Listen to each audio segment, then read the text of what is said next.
Hello friends, पिछले video में हमने 3 एग्जाम्पल देखे थे रोटेशनल डायनामिक्स के। आज हम आगे बढ़ते हैं। तो देखिए, 4th क्वेश्चन आपको स्क्रीन पे दिख रहा होगा। अ मेरी go round usually consist of central vertical pillar. At the top of it there are horizontal rods which can rotate about vertical axis. At the end of this horizontal rod there is a vertical rod fitted like an elbow joint.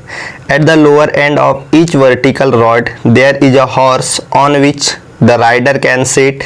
As the merry-go-round is set into rotation, these vertical rods move away from the axle by making some angle with vertical. और आपको एक figure दी गई है। The figure above shows vertical section of merry-go-round in which initially vertical rods are inclined with the vertical at 37 degree during rotation. Calculate the frequency of revolution of merry-go-round. Use G equals to pi square metre पर second square and sine 37 degree equals to 0.6। तो देखिए, इस प्रकार से figure दी गई है। यहाँ पे क्या है, एक वर्टिकल रॉड है और 2 हॉरिजॉन्टल रॉड, और ये 2 हॉरिजॉन्टल रॉड को ये 2 वर्टिकल रॉड लगे हुए हैं। जब ये रोटेट होता है तो ये जो रॉड हैं ये अवे हो जाते हैं और वर्टिकल के साथ 37 डिग्री का एंगल बनाते हैं। तो हमें कैलकुलेट करना है कि इसकी जो फ्रीक्वेंसी ऑफ रोटेशन क्या है वह बताना है। तो अगर आप इसको समझेंगे तो देखिए, ये वर्टिकल रॉड है और ये हॉरिजॉन्टल रॉड और ये इनक्लाइन रॉड। यहाँ पे हॉर्स राइडर है। अगर आप इसको एक्सटेंड करते हो इस प्रकार से और जब इसके मोशन को आप देखोगे तो ये कोनिकल पेंडुलम के जैसे आपको दिखाई देगा। इस प्रकार से घूम रहा है, ये इसकी रेडियस होगी। ओके, तो देखिए, सबसे पहले हम गिवन लिख लेते हैं। हमें गिवन में क्या क्या दिया गया है। गिवन में हमें दिया है जी की वैल्यू पाई स्क्वायर मीटर पर सेकेंड स्क्वायर, साइन 37 डिग्री की वैल्यू दी गई है। साइन 37 डिग्री की वैल्यू है 0.6 और हमें फ्रीक्वेंसी कैलकुलेट करना है। देखिए, इससे पहले हम ये रेडियस निकाल लेते हैं। रेडियस ऑफ रिवॉल्यूशन क्या होगा, तो देखिए, रेडियस ऑफ जो रिवॉल्यूशन होगा, यहाँ से यहाँ तक रेडियस है तो ये 2 पार्ट में डिवाइडेड है। ये पार्ट 2.1 है और ये पार्ट, जिसमें से अभी देखिए यहाँ पे एक ट्रायंगल बन रहा है इस प्रकार से। यहाँ पे 37 डिग्री है और ये हमें पता है, हाइपोटेनियस पता है 1.5 मीटर है। अब हमें ये वाला पार्ट चाहिए, तो आपको पता होना चाहिए ये एंगल की अपोजिट साइड है। तो अपोजिट साइड हमेशा क्या होती है, opposite side always hypotenuse into sine theta के बराबर होती है। तो अगर हमें रेडियस निकालनी है तो रेडियस क्या होगा, this distance plus this distance. तो ये क्या होगा, देखिए 2.1 प्लस इसे हम क्या बोलेंगे 1.5 साइन 37 डिग्री। अपोजिट साइड होती है हाइपोटेनियस इनटू साइन थीटा। ये होगा 2.1 प्लस 1.5 साइन 37 डिग्री की वैल्यू दी है 0.6। 2.1 प्लस 6 15 जा 90, पॉइंट के बाद 2 डिजिट, मतलब ये 0.9 कंसिडर कर सकते हैं।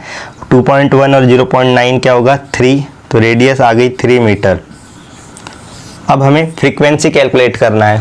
तो देखिए, बिल्कुल ये कोनिकल पेंडुलम के जैसे है। तो हमें पता होता है वी नो कोनिकल पेंडुलम में जो स्पीड होती है वो होती है √RG tan थीटा, और इसका अगर हम स्क्वायर करते हैं तो ये होगा v² RG tan theta. But v मतलब क्या होता है 2 पाई RN, क्योंकि हमें फ्रीक्वेंसी कैलकुलेट करना है इसलिए फ्रीक्वेंसी यहाँ पे आना चाहिए। तो 2 पाई RN इसका square is equals to RG tan theta. इसको सॉल्व करेंगे तो होगा 4 pi square R² N² RG tan theta. अब हमें n की वैल्यू चाहिए तो n² को इधर रखते हैं, बाकी सबको इधर भेजेंगे। देखिए, यहाँ पे हो जाएगा, इधर एक R है, इधर 2 R है, एक R कैंसिल, तो यहाँ बचेगा G tan थीटा अपॉन 4 पाई का स्क्वायर और एक R डिवाइड में जाएगा। तो ये होगा, देखिए G की वैल्यू हमारे पास दी गई है पाई², तो G की वैल्यू गई पाई² tan थीटा अपॉन 4 पाई² और R की वैल्यू दी गई है 3। पाई² से पाई² कैंसिल, तो ये हो जाएगा tan थीटा 4 3 जा 12। इसीलिए n² की वैल्यू होगी। अब देखिए, थीटा की वैल्यू हमें दी गई है 37 डिग्री, तो ये होगा tan 37 डिग्री अपॉन 12। अब देखिए n स्क्वायर है तो ये हो जाएगा n is equals to under root tan 37 degree. Natural tangent में 37 डिग्री का जीरो में 0.7536 डिवाइड बाय 12। अब इसको हम 12 से डिवाइड कर लेते हैं तो देखिए ये क्या होगा 0.7 में पहले डिवाइड करेंगे, नहीं जाता इसलिए 0, फिर ये हो गया 75, 12 50 12 छक 72, 6 बार जाएगा 72 बचा 3, 33 हो जाएगा, 12 दूनी 24, 12 तिया 36, 2 बार जाएगा 12 दूनी 24, 33 में से 24 गया, 13 में से 4 गया 9, और ये हो जाएगा 96, 12 अट्ठे 96, तो 0.628 आएगा। अब देखिए स्क्वायर रूट निकालना है तो स्क्वायर रूट हमारे पास होता है 1 to 10 और 10 to 100, तो इसे हमें कन्वर्ट करना होगा 1 to 10 या 10 to 100 में। कन्वर्ट करते समय हमेशा याद रखना जो यहाँ पावर्स बनेगा वह उसके पावर में इवन नंबर होना चाहिए। तो हम सीधा 2 डिजिट शिफ्ट करते हैं, इसको लिखेंगे 6.28 इंटू, अब देखिए हमने नंबर को बड़ा किया इसलिए नेगेटिव साइन, 2 डिजिट किया है इसलिए 2, तो n कितना हो जाएगा 6.28 का स्क्वायर रूट। देखिए ये नंबर 1 to 10 के बीच में आता है, 6.2 का 8 में देखना, 6.2 का 8 में है 2.506 इंटू 10 टू द पावर -2 का हो जाएगा -1। पावर का हमेशा हाफ होता है स्क्वायर रूट से बाहर, तो आंसर क्या होगा अगर हम 10 का पावर -1 को यहाँ मिक्स करते हैं तो ये होगा 0.2506। ये हो गई फ्रीक्वेंसी को हर्ट्स या फिर रिवॉल्यूशन पर सेकेंड में मेजर किया जाता है, ये लिख सकते हो, या फिर आप रिवॉल्यूशन पर सेकेंड भी लिख सकते हो। देखिए 5th क्वेश्चन है, semi vertical angle of conical section of funnel is 37 degree, there is a small ball kept inside the funnel. On rotating the funnel, the maximum speed that the ball can have in order to remain in the funnel is 2 meters per second. Calculate inner radius of the brim of the funnel. Is there any limit upon the frequency of rotation? How much is it? Is it lower or upper limit? Give logical reasoning. Use g equals to 10 meter per second square and sin 37 degree equals to 0.6। तो देखिए यहाँ पे क्या है, एक conical section दिया गया है, फनल का कोनिकल सेक्शन इस प्रकार से है और यहाँ पे एक बॉल रखा गया है। अब देखिए ये जो बॉल है यहाँ पे स्लाइड हो सकता है, पर जब ये रोटेट होगा तो ये कहीं ना कहीं पे एक जगह पे फिक्स हो जाएगा। तो हमें निकालना है, मान लीजिए जब ये रोटेट होगा कोनिकल सेक्शन तो ये सर्कुलर मोशन परफॉर्म करेगा इस प्रकार से, तो हमें इसकी रेडियस बताना है कितनी होगी। मान लीजिए इसकी रेडियस है, तो हमें जो गिवन है पहले वो लिख लेते हैं। गिवन में हमारे पास दिया हुआ है मैक्सिमम स्पीड दी गई है इसकी 2 मीटर पर सेकेंड, और क्या बोला गया है थीटा दिया है वर्टिकल के साथ, थीटा की वैल्यू है 37 डिग्री, जी की वैल्यू दी गई है 10 मीटर पर सेकेंड स्क्वायर, और साइन 37 डिग्री की वैल्यू दी गई है 0.6। अब देखिए हमें यहाँ पे पता करना है कि इसकी रेडियस क्या होगी ताकि ये गिरे ना या स्लिप ना हो, तो हमें निकालना है r is equals to question mark. अब देखिए रेडियस निकालना है तो इस बॉल पे कितने फोर्स एक्ट होते हैं वह देखेंगे हम। तो इस बॉल पे 2 फोर्स एक्ट हो रहे हैं, एक उसका खुद का वेट mg, एक नॉर्मल रिएक्शन उसके ऊपर लग रहा है इस प्रकार से, नॉर्मल रिएक्शन कितना है n। अब इसके 2 कंपोनेंट बना सकते हैं, एक वर्टिकल कंपोनेंट एक हॉरिजेंटल कंपोनेंट। अब देखिए यहाँ पे एंगल 37 है वर्टिकल के साथ, तो यहाँ पे भी वर्टिकल के साथ एंगल होगा 37 या थीटा लिख दीजिए। बट ये है हमारा मेन फोर्स, इसके ये 2 कंपोनेंट है, तो मेन फोर्स के साथ कौन सा कंपोनेंट एंगल बना रहा है, तो हमें पता है देखिए नॉर्मल और सरफेस के बीच में 90 डिग्री का एंगल होता है, मतलब ये और ये इन दोनों के बीच में 90 का एंगल है। अगर ये थीटा है तो ये कितना होगा 90 माइनस थीटा, और इस कंपोनेंट और इस कंपोनेंट के बीच में भी एंगल 90 डिग्री का होता है, ठीक है। अगर ये एंगल 90 माइनस थीटा है तो ये एंगल हो जाएगा थीटा। तो ये देखिए n है, ये वर्टिकल कंपोनेंट होगा n साइन थीटा और हॉरिजॉन्टल कंपोनेंट हो जाएगा n कॉस थीटा। अब देखिए n साइन थीटा क्या कर रहा है, mg को बैलेंस कर रहा है, और n कॉस थीटा क्या कर रहा होगा, सेंट्रीपिटल फोर्स प्रोवाइड कर रहा होगा। इसलिए हम यहाँ पे लिख देंगे n sine theta is equals to mg equation 1 और n cos theta is equals to mv square by r equation 2। इन दोनों को अगर हम सॉल्व करते हैं, डिवाइड करते हैं, देखिए equation 1 divide by equation 2 we get n से n कैंसिल होगा, साइन बाय कॉस हो जाएगा tan थीटा, m से m कैंसिल होगा, यहाँ बचेगा g अपॉन r ऊपर जाएगा तो ये हो जाएगा rg अपॉन वी स्क्वायर। अब हमें निकालना है रेडियस। ओके, तो रेडियस का फॉर्मूला क्या बनेगा, यहाँ से v square tan theta, v square इधर आएगा, v square into tan theta और अपॉन में जाएगा जी। तो ये हो गया रेडियस का value.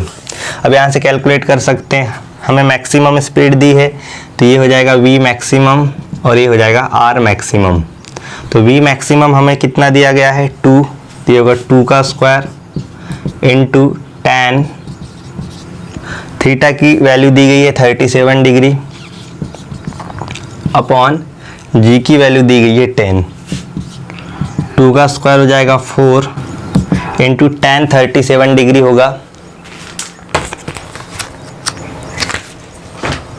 0.7536 upon 10।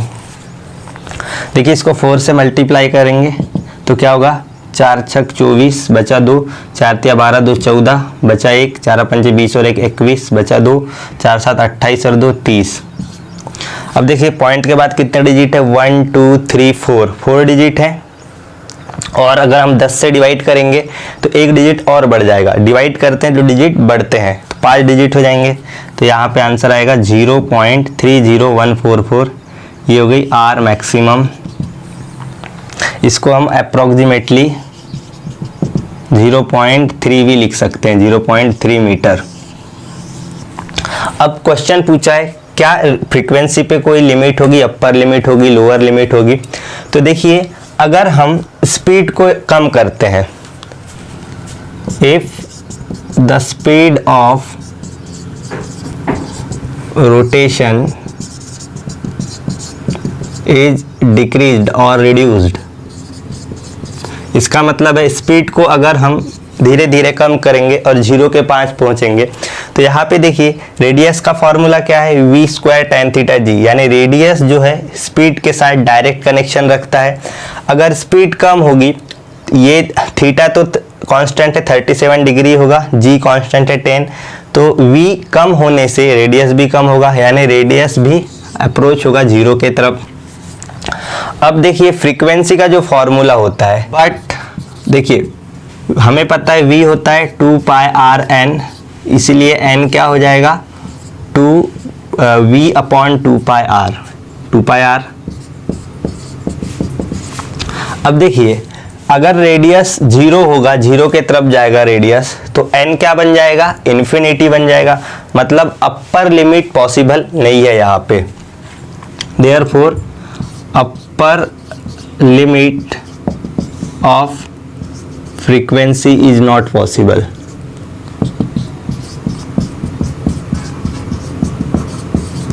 Therefore lower limit is there for frequency.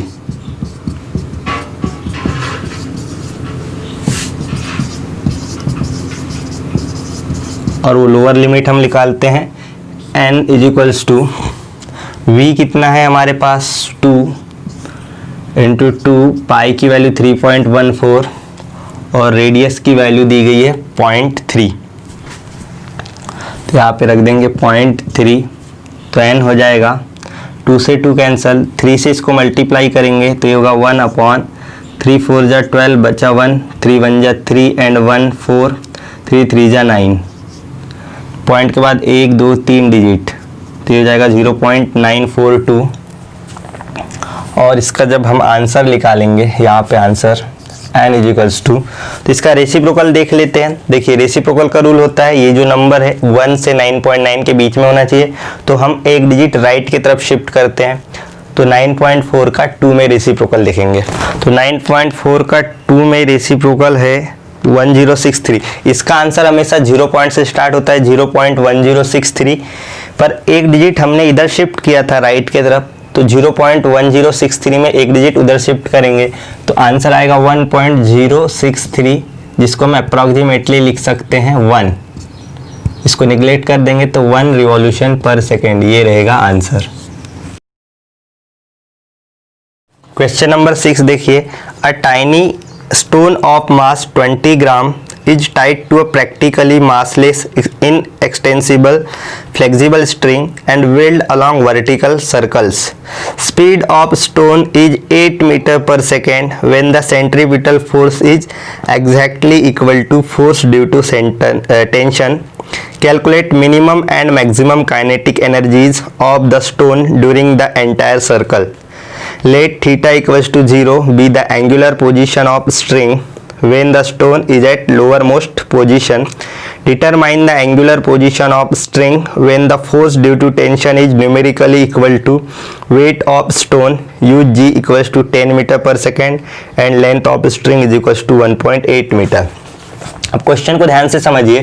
Question क्या बोल रहा है, एक टाइनी स्टोन है जिसका मास 20 ग्राम है, तो यहाँ पे हम गिवन में लिख देंगे given mass of stone is 20 gram. फिर बोला is tied to practically massless inextensible flexible string and whirled along vertical circle. याद रखना वर्टिकल सर्कल में घुमाया जा रहा है। Speed of stone is 8 metre पर सेकेंड। स्पीड कितनी दी गई है, 8 मीटर पर सेकेंड। और ये कब, जब centripetal force exactly equals to force due to tension होगा, यानी सेंट्रीपिटल फोर्स टेंशन के इक्वल होगा, तब ये स्पीड दी गई है 8 मीटर पर सेकेंड। फिर बोला है calculate minimum and maximum kinetic energy, तो मिनिमम काइनेटिक एनर्जी और मैक्सिमम काइनेटिक एनर्जी हमें कैलकुलेट करना है। आगे बोला है let theta equals to 0 be the angular position of string when stone is at lower most position, यानी जब स्टोन लोअर मोस्ट पोजीशन पे होगा तो थीटा 0 लेना है।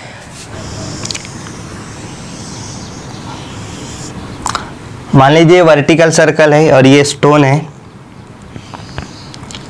जब स्टोन लोअर मोस्ट पोजीशन पे होगा तब हमें थीटा लेना है 0। फिर इसके बाद बोला है determine angular position of string when force due to tension is numerically equals to weight of stone. तो हमें क्या करना है, किस पोजीशन पे जो टेंशन इन द स्ट्रिंग है वह वेट के बराबर हो जाएगा, यानी हमें थीटा कैलकुलेट करना है एंगुलर पोजीशन कब, जब वेट जो है, टेंशन जो है वेट ऑफ द स्टोन के बराबर होगा, ये ध्यान में रखना।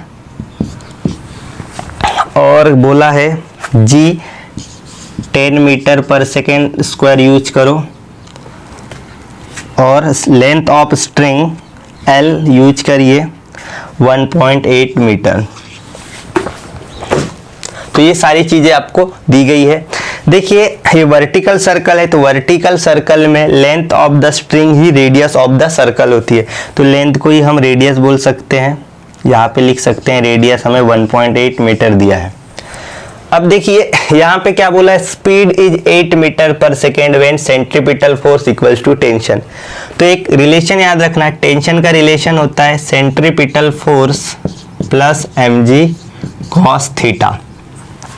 तो देखिए टेंशन यानी सेंट्रीपिटल फोर्स टेंशन के इक्वल कब होगा, जब ये वाला पार्ट हो जाएगा 0, और ये पार्ट 0 कब होगा, जब cos थीटा 0 होगा।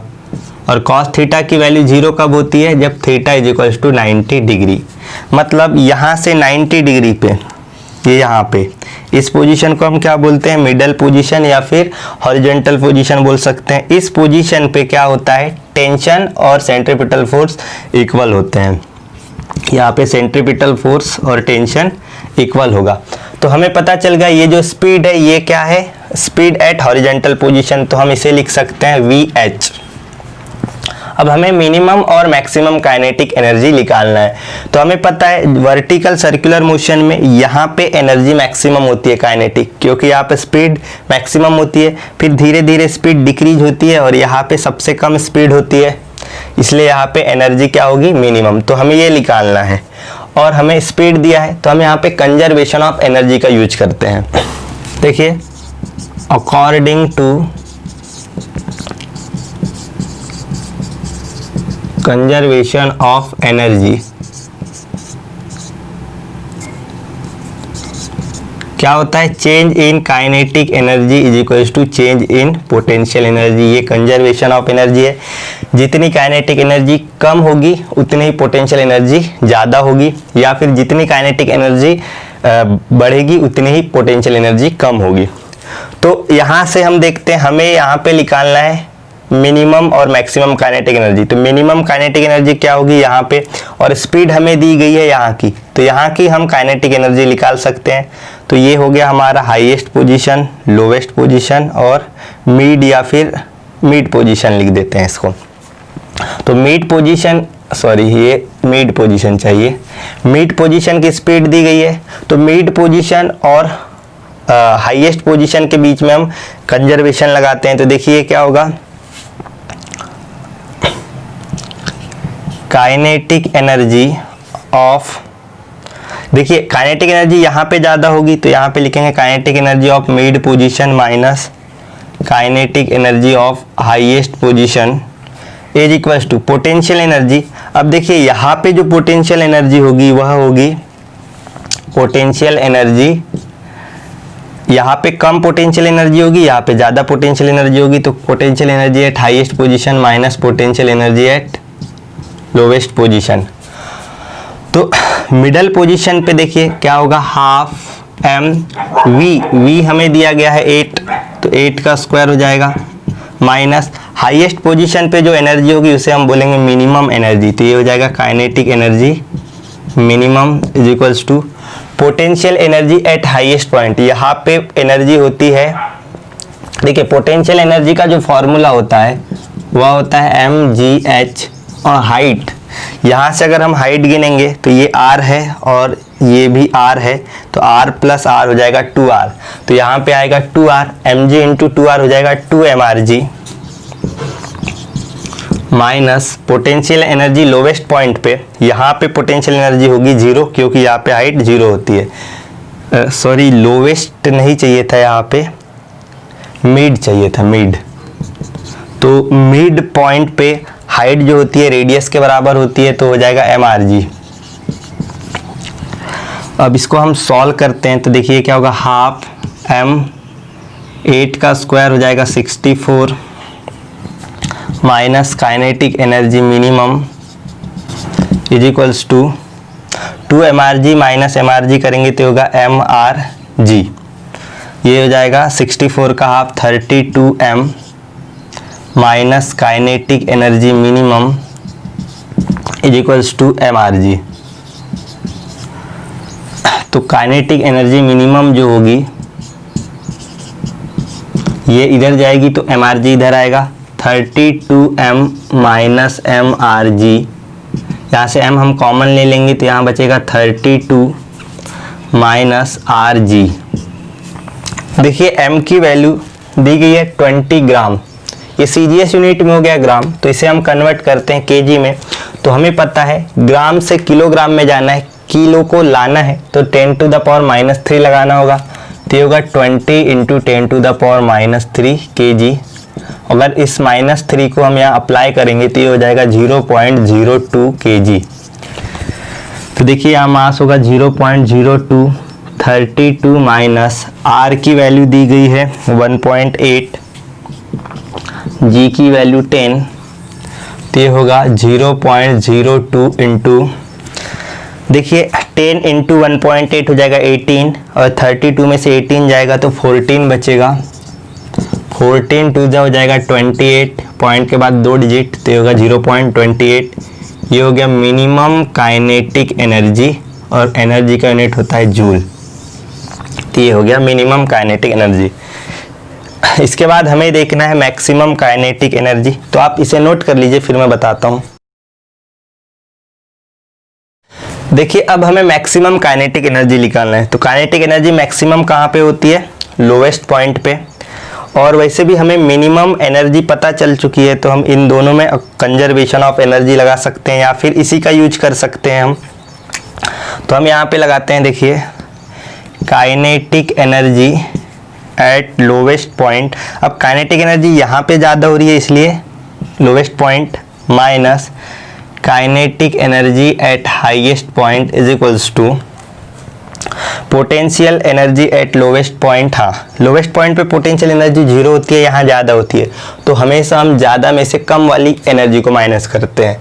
तो यहाँ लिखेंगे potential energy at highest point minus potential energy at lowest point. देखिए लोवेस्ट पॉइंट पे काइनेटिक एनर्जी मैक्सिमम होती है, इसलिए यहाँ पे हम लिखेंगे kinetic energy maximum minus highest point पे काइनेटिक एनर्जी मिनिमम होती है, इसलिए यहाँ पे लिखेंगे kinetic energy minimum equals to highest point पे जो पोटेंशियल एनर्जी होती है वह होती है 2mRG। 2mRG ये कैसे आया?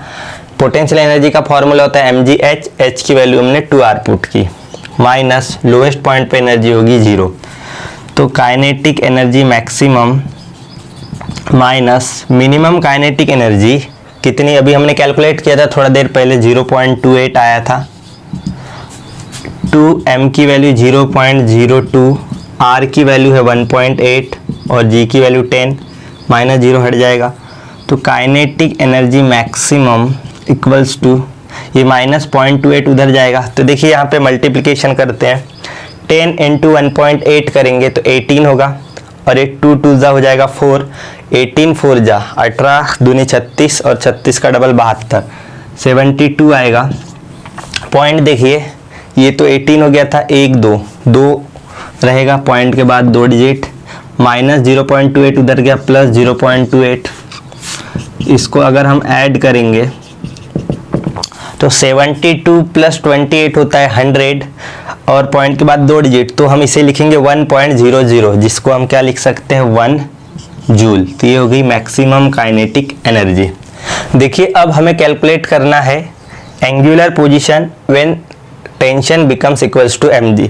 तो मान लीजिए यहाँ कहीं तो भी टेंशन और mg एक दूसरे के इक्वल हो जाते हैं, तो इस पोजीशन पे स्ट्रिंग वर्टिकल के साथ एंगल थीटा बनाती है। अब हमें कंजर्वेशन ऑफ एनर्जी लगाना होगा, जिसमें हमें पोटेंशियल एनर्जी कैलकुलेट करना होगा, जिसमें h आएगा। तो हम यहाँ से पहले h कैलकुलेट कर लेते हैं। देखिए यहाँ पे h हमें निकालना है हाइट, तो ये हाइट होगी, ये हाइट अगर हमें निकालना है तो बहुत ही आसान है। देखिए कैसे निकालेंगे, हमें ये पूरी हाइट पता है, यहाँ से यहाँ तक हाइट कितनी है r। अगर हमने ये कैलकुलेट कर लिया तो क्या करेंगे r माइनस ये जो भी हाइट होगी। तो देखिए ये एक ट्रायंगल बन रहा है, इस ट्रायंगल में ये हाइपोटेनियस है जो रेडियस के बराबर है r, और ये जो है ये एडजेसेंट साइड है, और एडजेसेंट साइड हमेशा क्या होती है हाइपोटेनियस इंटू कॉस थीटा। तो ये क्या बन जाएगा, हाइपोटेनियस है r इंटू कॉस थीटा, तो ये बनेगा r कॉस थीटा। यहाँ से यहाँ तक हो गया आपका r कॉस थीटा, और यहाँ से यहाँ तक पूरा r है, तो ये कितना होगा r minus r cos theta. तो यहाँ पे मैं लिख देता हूँ r minus r cos theta. अब देखिए इसको सॉल्व करना है, टेंशन mg के बराबर होगा। तो एक चीज़ याद रखना, वी नो, हमें पता है टेंशन का फॉर्मूला होता है mv square r plus mg cos theta, but यहाँ पे बोला है tension is equals to mg, तो यहाँ पे हो जाएगा mg is equals to mv square by r plus mg cos theta. तो mg cos theta as it is रखते हैं, यहाँ से mv स्क्वायर r की वैल्यू निकाल लेते हैं। mg स्क्वायर r की वैल्यू क्या होगी, mg minus mg cos theta. इसको इक्वेशन नंबर 1 बना के रख देते हैं। अब देखिए हमें थीटा निकालना है, तो कंजर्वेशन ऑफ एनर्जी लगा लेते हैं इसके और इसके बीच में, या फिर इसके और इसके बीच में, कहीं पे भी लगा सकते हैं। According to conservation of energy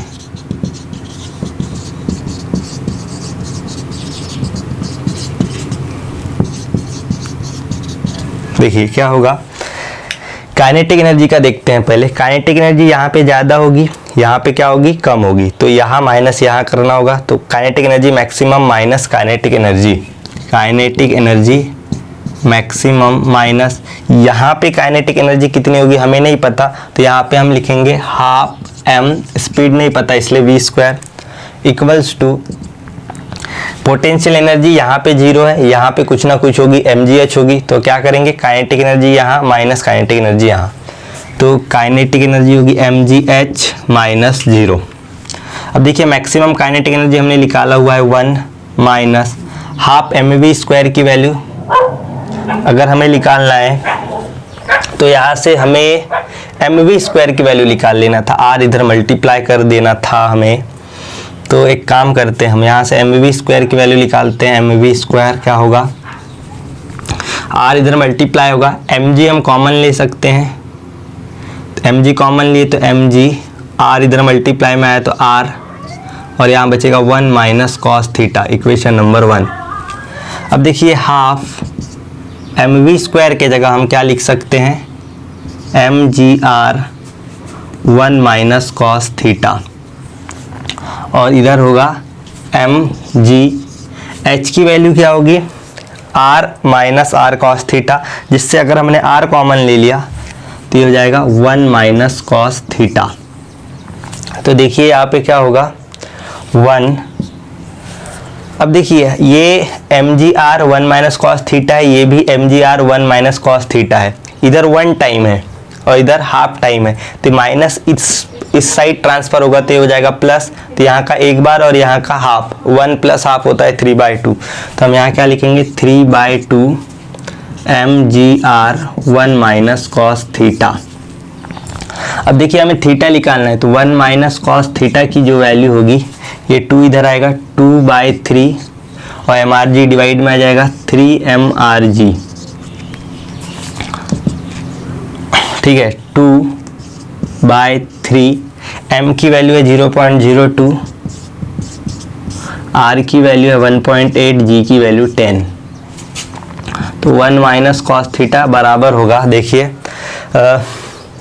2 से 2 कैंसिल हो जाएगा, तो यहाँ बचेगा 0.01, 18 ये होगा 1.8 इंटू 10 18 इंटू 3 करेंगे तो 18 54 होता है, तो ये हो जाएगा 54, पॉइंट के बाद 2 डिजिट, तो ये होगा ऊपर बचेगा 1, 2 से ये कैंसिल हो गया तो इधर बचा 1 और ये इधर बचेगा 54, पॉइंट के बाद 2 डिजिट यानी 0.54।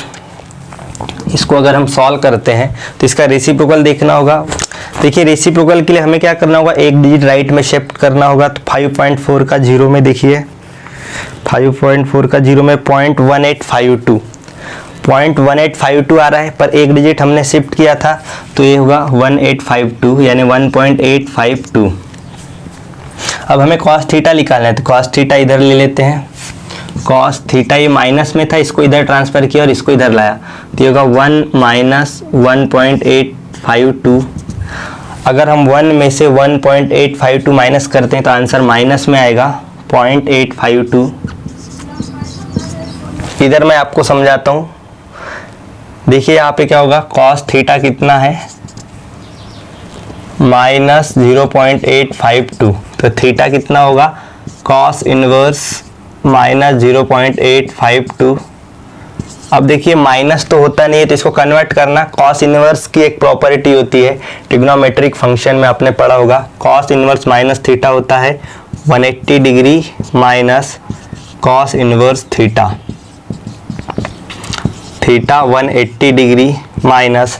अब देखिए नेचुरल कोसाइन में जाना और 0.852, इसके बाद आप 0 लगा सकते हो, 8520 के आसपास की वैल्यू देखना, तो देखिए 8526 है और 8517 है, तो 8517 है 31 डिग्री और 36 मिनट पे, 31 डिग्री 36 मिनट। वैसे हमने 17 देखा है, 3 का डिफरेंस है, तो यहाँ पे जो 3 है मेन डिफरेंस 2 मिनट में आ रहा है। यहाँ पे डिफरेंस को सब्ट्रैक्ट किया जाता है। हमने 8520 देखना था, हमने देखा 8517, इसमें 3 ऐड करेंगे तो ये होगा 8520। तो ये हो गया आपका 31 डिग्री 36 मिनट प्लस 3 आपको मिल रहा है 2 मिनट में, पर मेन डिफरेंस माइनस किया जाता है यहाँ पे, तो यहाँ से ये माइनस हो जाएगा। तो ये कितना होगा 31 डिग्री 36 माइनस 2 हो जाएगा 34 मिनट। तो देखिए यहाँ पे थीटा जो होगा 180 में से 31 34 माइनस करना है, तो इसको हम ऐसे लिख सकते हैं 179 degree 60 minute minus 31 degree 34 minute. Minute से मिनट माइनस होगा, डिग्री से डिग्री। तो देखिए 60 में से 34 माइनस करेंगे तो ये हो जाएगा 26, और इसमें से इसको माइनस करेंगे, 9 में से 1 गया 8, 17 में से 3 गया 14। तो ये रहेगा आंसर। एंगुलर पोजीशन होगी 148 डिग्री 26 मिनट। देखिए क्वेश्चन नंबर 7 आपको दिख रहा होगा। अ fly wheel is a mechanical device specifically designed to efficiently store rotational energy. For a particular machine, it is in the form of uniform 20 kg disc of diameter 50 cm. तो देखिए इसका जो shape है वो डिस्क में है और 20 kg है, मतलब ये इसका मास हो गया। मास दिया है आपको 20 kg और डायमीटर 50 सेंटीमीटर, डायमीटर है 50 सेंटीमीटर, जिससे हम रेडियस निकाल सकते हैं। रेडियस होगा 25 सेंटीमीटर। मास को कैपिटल M लिख देते हैं। और बोला है able to rotate about its own axis. ध्यान रखना एक्सिस ऑफ रोटेशन क्या है, उसका खुद का एक्सिस है। Calculate it's kinetic energy. Kinetic energy हमें कैलकुलेट करना है। और बोला है वेन रोटेटिंग एट 1200 आरपीएम, यानी फ्रीक्वेंसी दी है 1200 आरपीएम की स्पीड से रोटेट हो रहा है।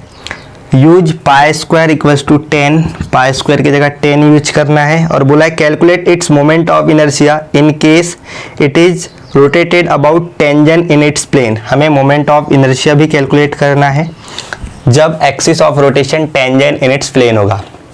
तो हर बात को हम समझते हैं। देखिए सबसे पहले ये एक डिस्क है, डिस्क का मास दिया है 20 kg, डायमीटर दिया है 50 सेंटीमीटर, इससे हमने रेडियस निकाला 25 सेंटीमीटर। इसको हमें कन्वर्ट करना होगा SI यूनिट में। तो देखिए सेंटीमीटर को अगर हम मीटर में बदलें तो 10⁻⁻2 लगाते हैं, 15 इंटू 25 इंटू 10⁻⁻2 मीटर हो जाएगा। और ये है RPM, तो हमें इसे कन्वर्ट करना होता है RPS में। तो RPS में कन्वर्ट करने के लिए 60 से डिवाइड करते हैं। अगर हम इसको 60 से डिवाइड करेंगे तो 1 0 से 1 0 कैंसल, और 12/6 हो जाएगा 2, यानी 20 रिवॉल्यूशन पर सेकेंड होगा। हमें निकालना है काइनेटिक एनर्जी ऑफ रोटेशन। तो याद रखना काइनेटिक एनर्जी ऑफ रोटेशन जो होता है वो होता है half I omega square, rotational kinetic energy half. अब देखिए मोमेंट ऑफ इनर्शिया, तो डिस्क है, डिस्क के अलग अलग एक्सिस में मोमेंट ऑफ इनर्शिया अलग अलग होते हैं। तो यहाँ पे जो बोला था ओन एक्सिस बोला था, जब ये अबाउट ओन एक्सिस रोटेट होगा, तो जब खुद के एक्सिस के अबाउट रोटेट होता है डिस्क, तब उसका मोमेंट ऑफ इनर्शिया होता है mr²/2 या फिर हाफ mr² आप लिख सकते हो, इनटू ओमेगा। ओमेगा सभी जानते हैं 2πn होता है, तो यहाँ पे हम लिखेंगे 2πn का स्क्वायर। तो देखिए ये कितना हो जाएगा 1/2 इंटू 1/2 हो जाएगा 1/4। मास हमें दिया गया है 20 kg इंटू रेडियस दी है 25 इंटू 10⁻⁻2। तो इसका अगर हम स्क्वायर करते हैं r का स्क्वायर, तो 25 का स्क्वायर 625 इंटू 10⁻⁻2 का स्क्वायर होगा 10⁻⁻4, पावर का पावर मल्टीप्लाई, और ये होगा 4 पाई स्क्वायर n स्क्वायर। तो देखिए ये 4 से ये 4 कैंसिल हो गया, 20 इंटू 6 25 करेंगे तो देखो 625 का डबल करेंगे तो 1250 होगा और ये 0, 1250 और ये एक 0, 10 to the power -4, pi square की वैल्यू दी है 10, n स्क्वायर, n हमारे पास है, n है हमारे पास 20, तो इसका स्क्वायर करेंगे तो होगा 400। तो देखिए ये कितना हो जाएगा, 125 इंटू 4 करते हैं हम, तो ये हो जाएगा 25 गुना 400 और ये 400 यानी 500, ये हो गया, ये 2 0, ये 2 0 और ये एक 0 इंटू 10 टू द पावर -4। तो काइनेटिक एनर्जी ऑफ रोटेशन हो जाएगी 10 टू द पावर -4, यहाँ अप्लाई करेंगे तो 1 2 3 4 0 कैंसिल, तो हमारे पास बचेगा 5000 जूल। ये हो गई रोटेशनल काइनेटिक एनर्जी। इसके बाद बोला है मोमेंट ऑफ इनर्शिया कैलकुलेट करिए जब डिस्क उस एक्सिस का अबाउट रोटेट होगा जो एक्सिस उसके टेंजेंट इन प्लेन होगा। तो देखिए डिस्क या फिर रिंग के केस में 4 एक्सिस होते हैं, आपको समझाता हूँ मैं। डिस्क हो या रिंग, एक एक्सिस तो ये होता है जिसे हम बोलते हैं ऑन एक्सिस, फिर एक एक्सिस होता है जो इस प्रकार से जाता है, यानी ये डिस्क रहेगी और इस प्रकार से जाएगा तो इसको हम बोलते हैं पासिंग थ्रू डायमीटर। एक इस प्रकार से टेंजेंट जाता है, पर ये टेंजेंट क्या होगा, टेंजेंट परपेंडिकुलर टू प्लेन, और एक इस प्रकार से टेंजेंट होता है टेंजेंट पैरेलल टू प्लेन। तो टेंजेंट इन इट्स प्लेन या टेंजेंट पैरेलल टू प्लेन जो होता है, डायमीटर से जो एक्सिस पास होता है उसको पैरेलल होता है। और हमेशा याद रखना अबाउट डायमीटर बहुत आसान होता है, आपको समझाता हूं मैं। याद रखना moment of inertia of disc about diameter ID बहुत ही आसान होता है। ये क्या होता है, डायमीटर रिंग का केस हो चाहे डिस्क का केस हो, डायमीटर के अबाउट जो एक्सिस होगा स्टैंडर्ड जो ओन एक्सिस होता है उसका हाफ होता है। तो हाफ ऑफ ओन एक्सिस में उसका होता है हाफ mr²। तो डायमीटर में क्या हो जाएगा 1/4 mr²।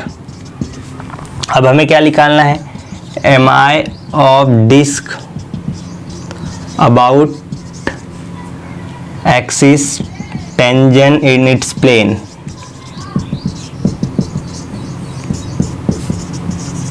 अब देखिए यो टेंजेंट इन इट्स प्लेन होता है, यह डायमीटर से पास होने वाले एक्सिस के पैरेलल होता है। तो पैरेलल एक्सिस थ्योरम लगा सकते हैं। मान लीजिए इस मोमेंट ऑफ इनर्शिया का नाम हमने रख दिया I0 is equals to, parallel axis theorem क्या होता है, IC यानी डायमीटर से पास होने वाला एक्सिस सेंटर से पास होता है, इसलिए IC प्लस MH²। तो IC कितना रहेगा 1/4 mr² और MH² MH। अब देखिए H क्या होता है, दो एक्सिस के बीच का डिस्टेंस। मान लीजिए ये डिस्क है और ये डायमीटर से जा रहा है एक्सिस, और ये है टेंजेंट इन इट्स प्लेन या पैरेलल टू प्लेन। इन दोनों के बीच में जो डिस्टेंस होगा वो रेडियस के बराबर होगा। तो यहाँ पे H क्या लिखेंगे हम r²। तो mr² कॉमन ले लेते हैं, 1/4 प्लस 1 हो जाएगा 5/4 mr²। I0 5/4, m की वैल्यू है 20, रेडियस की वैल्यू है 25 इंटू 10 टू द पावर -2, इसका स्क्वायर करेंगे तो ये होगा 625 इंटू 10 पावर -4। तो देखिए ये कितना हो जाएगा, ये कैंसिल होगा तो ये हो जाएगा 25 into 625 into 10 to the power minus. एक काम करते हैं, इसको बहुत आसानी से सॉल्व करने के लिए ऐसे मल्टीप्लिकेशन हट जाएगा, तो 5 टू द 10 100 मान लेते हैं इसको 100, और इसको 4 से डिवाइड करते हैं। तो देखिए कितना होगा, 4 1 जा 4 बचा 2, 4 5 जा 20 बचा 2 25, 4 6 जा 24 एक बचा 0.25 into 10 to the power -4 I0। इसको अगर हम सॉल्व करेंगे तो देखिए ये 10 टू द पावर -4 और ये 10 टू द पावर +2 बनेगा। -4 और 10 टू द पावर +2 हो जाएगा -2, और -2 को यहाँ अप्लाई करेंगे तो होगा 1.5625। मोमेंट ऑफ इनर्शिया का यूनिट होता है kg/m²। ये रहेगा आंसर। फ्रेंड्स आज के लेक्चर को यही एंड करते हैं। जो क्वेश्चन बच गए हैं हम उसे नेक्स्ट पार्ट में देखेंगे। तब तक के लिए bye bye, take care of yourself.